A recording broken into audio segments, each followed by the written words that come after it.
شكرا يا ربي شكرا هديت قلبي شكرا نورت دربي شكرا شكرا يا رب شكرا يا ربي شكرا هديت قلبي شكرا نورت دربي شكرا شكرا.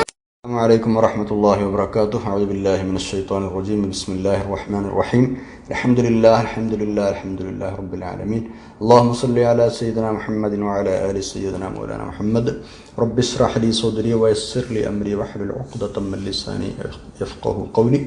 أعوذ بكلمات الله التامة من كل شيطان وهامة ومن كل عين لامة ولا حول ولا قوة إلا بالله العلي العظيم. ബഹുമാന്യരായ സഹോദരന്മാരെ, നമ്മൾ സൂറത്തുൽ മുസമ്മിലാണ് പഠിച്ചുകൊണ്ടിരിക്കുന്നത്. 4-ാമത്തെ ആയത്തിലാണ് നമ്മുടെ ചർച്ച. ബിസ്മില്ലാഹിർ റഹ്മാനിർ റഹീം. ഔസിദ് അലൈഹി വറത്തിലിൽ ഖുർആന തർതീലാ. സദഖല്ലാഹുൽ അലിയ്യുൽ അസീം. പരിശുദ്ധ ഖുർആൻ മര്യാദപൂർവ്വം സാവകാശം അർത്ഥമാലോചിച്ച് ഓതുന്നതിനെ കുറിച്ചാണ് നമ്മുടെ ചർച്ചയുള്ളത്. പരിശുദ്ധ ഖുർആൻ ഉറക്കെ ഓതണം കഴിയുന്നിടത്ത് എന്നാണ്. ബുദ്ധിമുട്ടില്ലാത്ത സ്ഥലങ്ങളാണെങ്കിൽ എന്ത് ചെയ്യുക, കുറച്ചൊക്കെ ഉറക്കെ ഓതുക. അറ്റ്ലീസ്റ്റ് സ്വന്തം ശരീരത്തെ കേൾപ്പിച്ചിട്ടെങ്കിലും ഓതണം എന്നുള്ളതാണ്. അപ്പോഴാണ് ഓത്ത് എന്ന് പറയുള്ളൂ, അല്ലേ?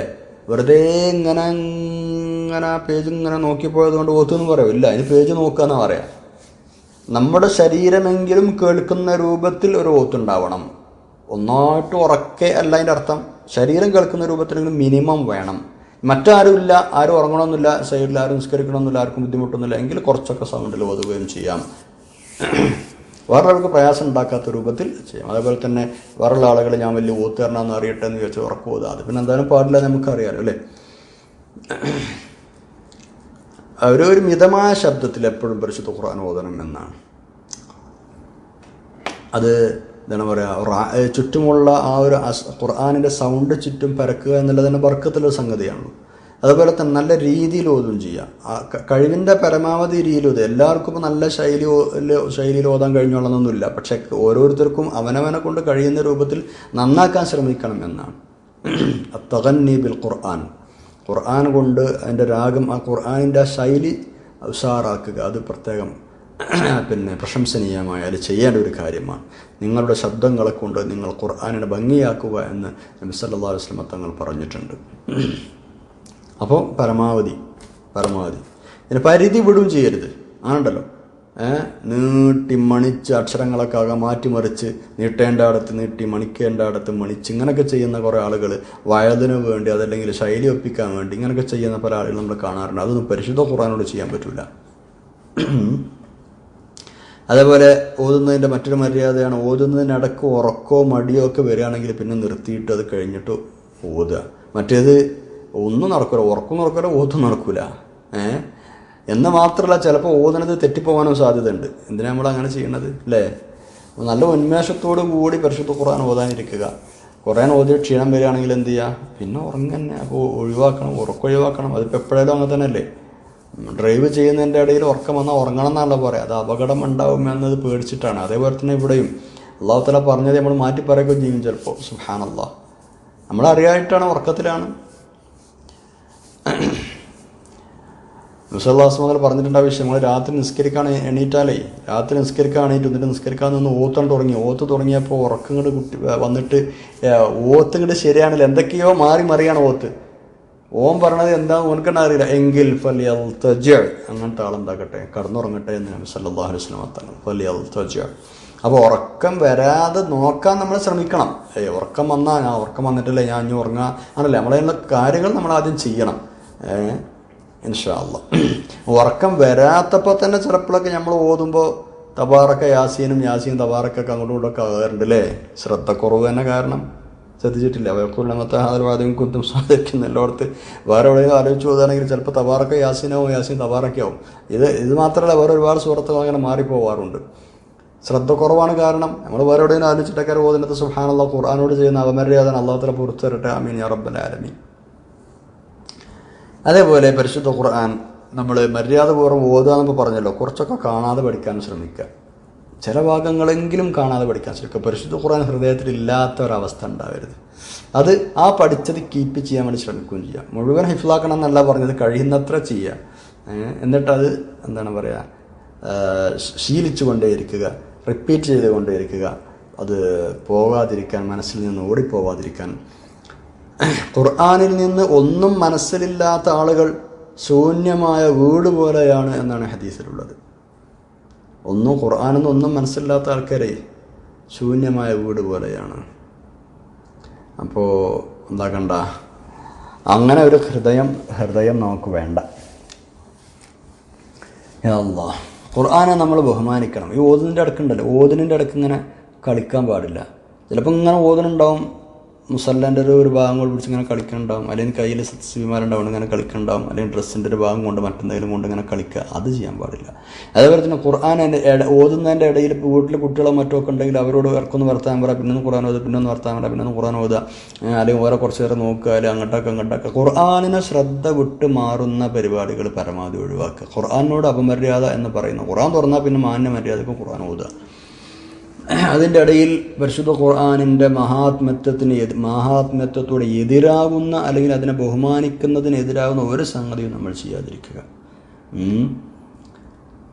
അതേപോലെ തന്നെ എന്താണ് പറയുക, ഖുർആൻ ഒരിക്കലും നിരത്ത് വെക്കാതിരിക്കുക. അന്ന് പ്രത്യേകിച്ച് പറയേണ്ട കാര്യമില്ല. നമ്മൾ ഇരിക്കുന്നതിൻ്റെ എന്താണ് പറയുക, ആ ലെവലിൽ പോലും വെക്കാതിരിക്കുക, മുകളിൽ വെക്കുക. ഇപ്പോൾ നമ്മളൊരു സ്ഥലത്ത് ഇരിക്കുകയാണ്, നേരെ മുസാഫ് വെക്കുക, നമ്മുടെ ഉരയുടെ നേരെ തന്നെ മുസാഫ് വെക്കാതിരിക്കുക, കുറച്ച് ഉയരത്തിൽ വെക്കുക. മുസാഫ് ഒരിക്കലും നമ്മുടെ അരയുടെ താഴോട്ട് വരുന്നൊരു സ്വഭാവം ഉണ്ടാവരുത്. അതെപ്പോഴും ഉയർന്നു നിൽക്കേണ്ട അള്ളാഹുവിൻ്റെ കലാമാണ്. പരിശുദ്ധ ഖുർആൻ എഴുതുകയാണെങ്കിൽ ഭംഗിയിലും വൃത്തിയിലും എഴുതുക. ആ എഴുതിയ പേപ്പറുകൾ നമ്മൾ സൂക്ഷിക്കുക. അല്ലെങ്കിൽ അത് വേണ്ടതുപോലെ അതിനെ അത് നശിപ്പിക്കേണ്ട ഒരു അവസ്ഥ വരികയാണെങ്കിൽ ആ ബഹുമാനം കൊടുത്തുകൊണ്ട് തന്നെ നശിപ്പിക്കുക, അല്ലേ? അതവിടെ ഇവിടെയും വലിച്ചെറിയാതിരിക്കുക. അതിനൊക്കെ നമ്മൾ ശ്രദ്ധിക്കേണ്ട വിഷയമാണ്.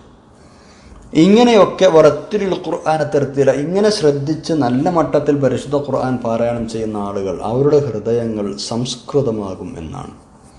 അവരുടെ ഹൃദയങ്ങൾ സംസ്കരിക്കപ്പെടും. മനസ്സ് നന്നാക്കാനുള്ള ഏറ്റവും വലിയ ഔഷധമാണ് പരിശുദ്ധ ഖുർആനോത്ത് എന്നതിൽ ആർക്കും തർക്കമില്ല. എല്ലാ മനുഷ്യന്മാരുടെയും ഹൃദയത്തിൽ ക്രമേണ തുരുമ്പ് കയറും എന്നാണ്. തെറ്റുകൾ ചെയ്തുകൊണ്ടിരിക്കുന്തോറും തുരുമ്പ് കയറും. ആ തുരുമ്പിനെ തുടച്ച് നീക്കി എപ്പോഴും പ്രകാശമുള്ളതാക്കി നിർത്താനുള്ള മരുന്നാണ് വിശുദ്ധ ഖുർആൻ. നബി സല്ലല്ലാഹു അലൈഹി വസല്ലം തങ്ങൾ ഹദീസിൽ ഇങ്ങനെ പറഞ്ഞിട്ടുണ്ടല്ലോ, ഇരുമ്പ് നനഞ്ഞാലേ അതിന് തുരുമ്പെടുക്കും, അല്ലേ? എന്നതുപോലെ ഹൃദയങ്ങളെയും തുരുമ്പ് ബാധിക്കും. അപ്പോൾ ഒരു സഹാബി ചോദിച്ചു, നബിയെ സല്ലല്ലാഹു അലൈഹി വസല്ലം, അങ്ങനെ തുരുമ്പ് ബാധിക്കുകയാണെങ്കിൽ അത് നീക്കി ഹൃദയം തെളിയിക്കാനുള്ള മാർഗം എന്താണ്? അപ്പോൾ അവിടുന്ന് പറഞ്ഞ മറുപടി എന്താണെന്നറിയോ?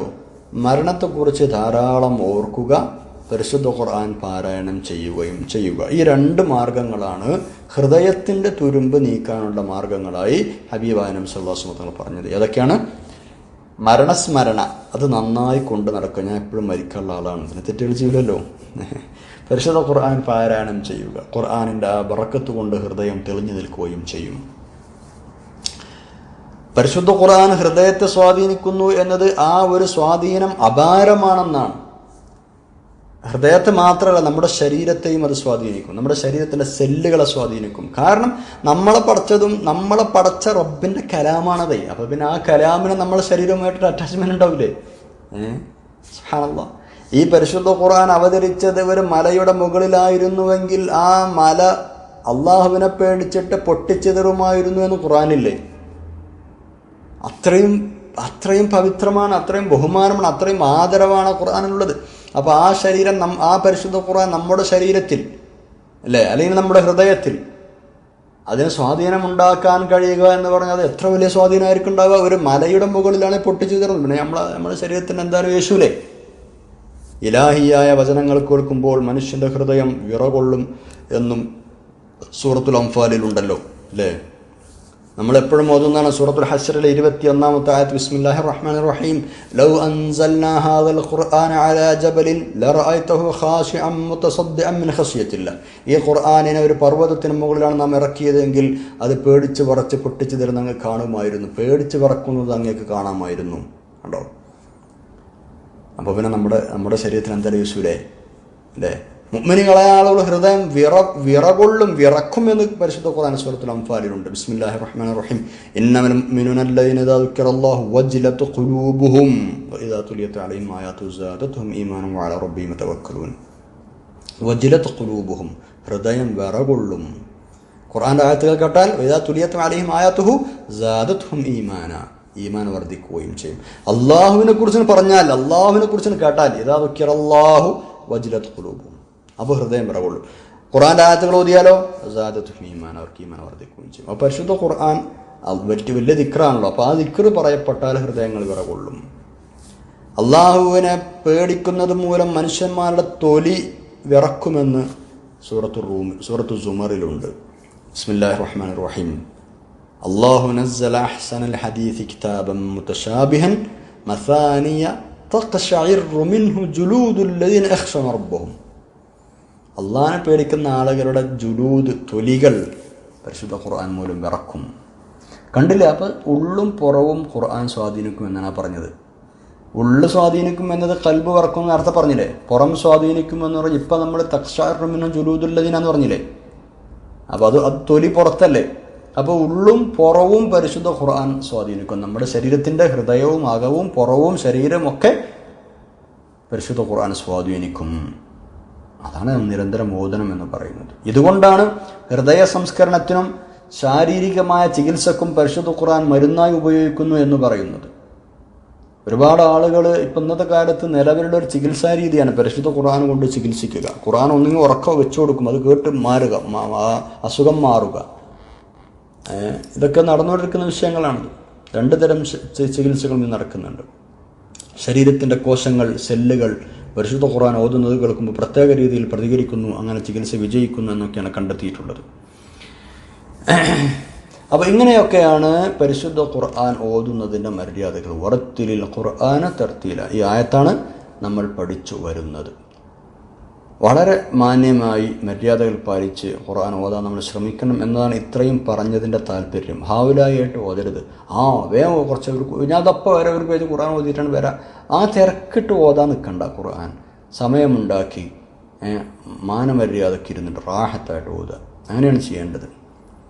ഒന്ന് തീരെ ഖുർആൻ ഓതിയിട്ടില്ല, എങ്ങനെയാലും ഞാൻ 3-4 പേജ് തീർക്കട്ടെ, അങ്ങനെയുണ്ട് കട്ടിപ്പിടിച്ചൊക്കെ എന്താണ് പറയുക, കെട്ടി മറിഞ്ഞ് ഓതല്ല ചെയ്യേണ്ടത്. അതിന് സമയമെടുത്ത് സാവകാശം ഖുർആനാണെന്ന ആ ഒരു ബഹുമാനം വകവെച്ച് കൊടുത്തിട്ട് എന്ത് ചെയ്യുക, നമ്മളത് ചെയ്യുക. പരിശുദ്ധ ഖുർആനിലെ പ്രത്യേകമായ സൂറത്തുകൾക്ക് പ്രത്യേകതകളുണ്ടെന്നൊക്കെ നമ്മൾ അറിയുന്ന ആളുകൾ അതെന്തായാലും നിത്യമേന പതിവാക്കന്നെ ചെയ്യാനായിട്ട്, അത് ഒരിക്കലും ഒഴിവാക്കരുത്.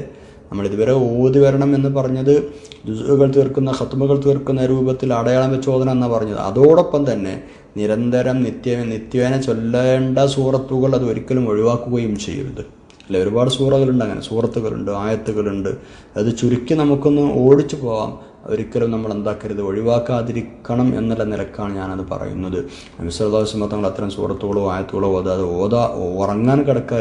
ഉറങ്ങാറില്ലായിരുന്നു എന്നാണ്. നമ്മളത് എന്തായാലും രാത്രി ഉറങ്ങാൻ പോകുന്നതിന് മുമ്പ് അത് പൂർണ്ണമായും ഓതി തീർത്തിട്ടേ ഉറങ്ങാൻ പോകാൻ പാടുള്ളൂ. നിത്യേന ഓതേണ്ട സൂറത്തുകളാണ്.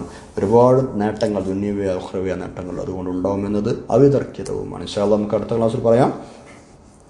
സുബ്ഹാനക്കല്ലാഹുമ്മ വബിഹംദിക അശ്ഹദു അല്ലാ ഇലാഹ ഇല്ലാ അൻത അസ്തഗ്ഫിറുക വഅതൂബു ഇലൈക്. അസ്സലാമു അലൈക്കും വറഹ്മത്തുള്ളാഹി വബറകാതുഹു.